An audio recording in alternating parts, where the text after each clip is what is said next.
Okay, so ready to dive into another stack of Palo Alto City Council meeting minutes. Always. Let's be honest, most people wouldn't call these page turners. Right. But they're full of this hyper-local drama that actually impacts all of us living here. Totally. It's like your neighborhood, but with zoning regulations. Exactly. And this time, we're talking about the meetings from August 5th, 12th, and 19th.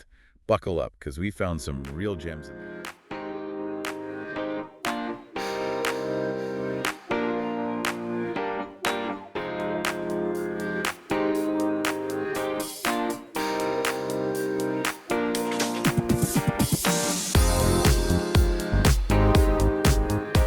Oh, yeah. We're talking historic preservation battles, affordable housing showdowns, even parking lot The controversies. whole shebang.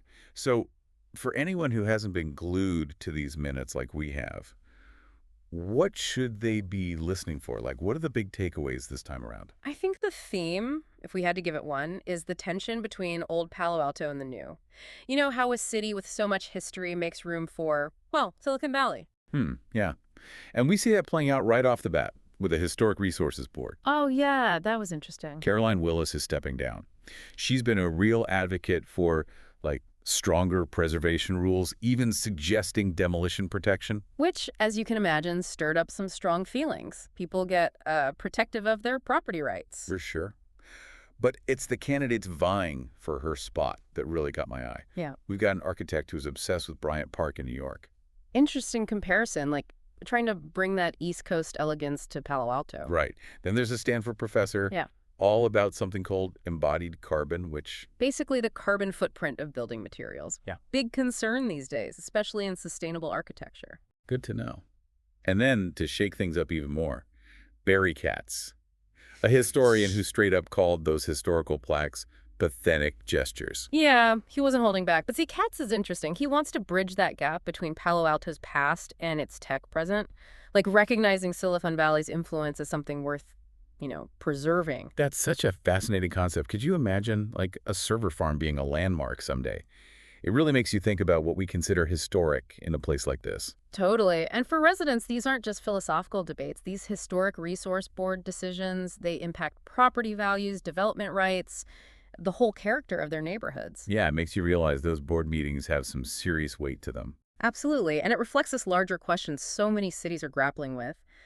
How do you balance progress with, protecting those unique qualities that make a place special? Not an easy task. And speaking of balancing progress, let's talk about a story that really took center stage in these meetings. The whole Buena Vista Mobile Home Park redevelopment.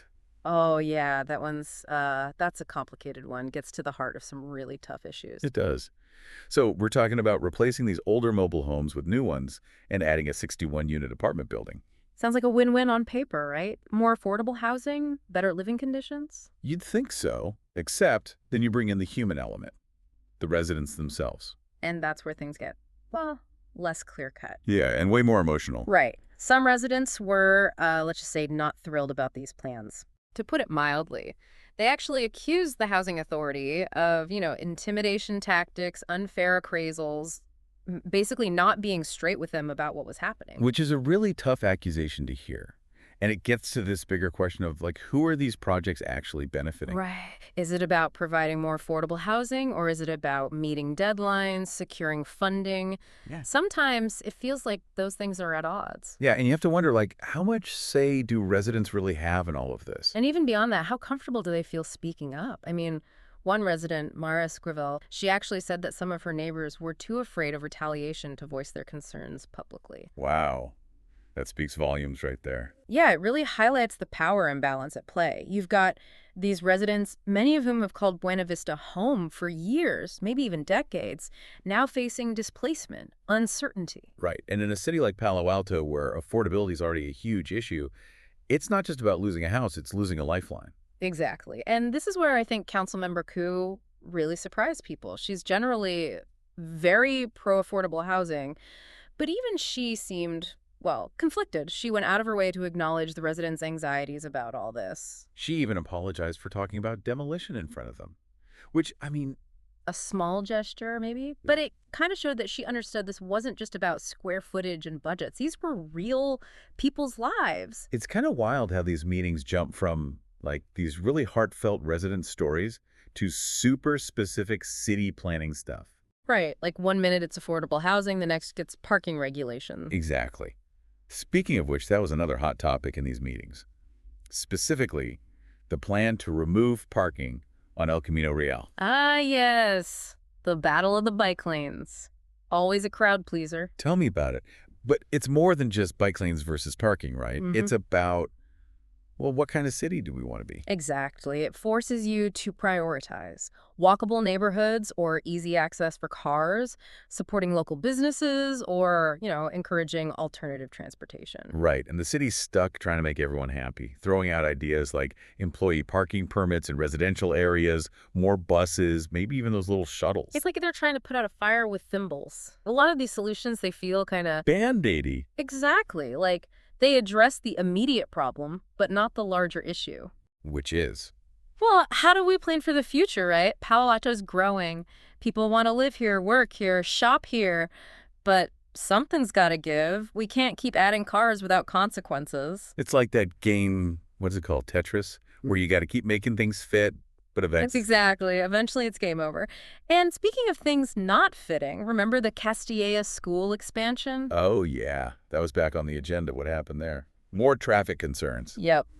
Seems like their whole no net new trips promise didn't really pan out. You mean they underestimated how much their fancy new buildings would impact traffic? Shocking. Pretty much. And it's a good example of how these decisions, even ones that seem hyperlocal, like a school expansion. They have this ripple effect. Exactly. Suddenly, it's not just about the school anymore. It's about the neighborhood. It's about, those parents driving their kids to school, clogging up those already crowded streets. And probably circling around for parking, too. Bingo. Which, by the way, is exactly the point Councilmember Q made. Oh, yeah. What did she say? Basically, she called out the city for, being all about supporting local businesses, but then being so quick to sacrifice parking for those very same businesses. I mean, she's not wrong. Where are those employees supposed to park? Exactly. It's like pick a lane, Palo Alto. Literally. That's a good point. We should think about those trade-offs, right? All the time. So after all that, the parking wars, the mobile home park drama, what's the big takeaway for those of us listening, trying to make sense of it all? I think it boils down to this. Palo Alto's changing, always has been, probably always will be. And these meetings, messy as they might seem, they're where those changes get debated, decided. And where residents can actually weigh in on those changes. Exactly. So if you care about what this city's going to look like in 5, 10, 20 years, You better pay attention to what's happening at City Hall. 100%. Because you know what they say, all politics is local. Truer words have never been spoken.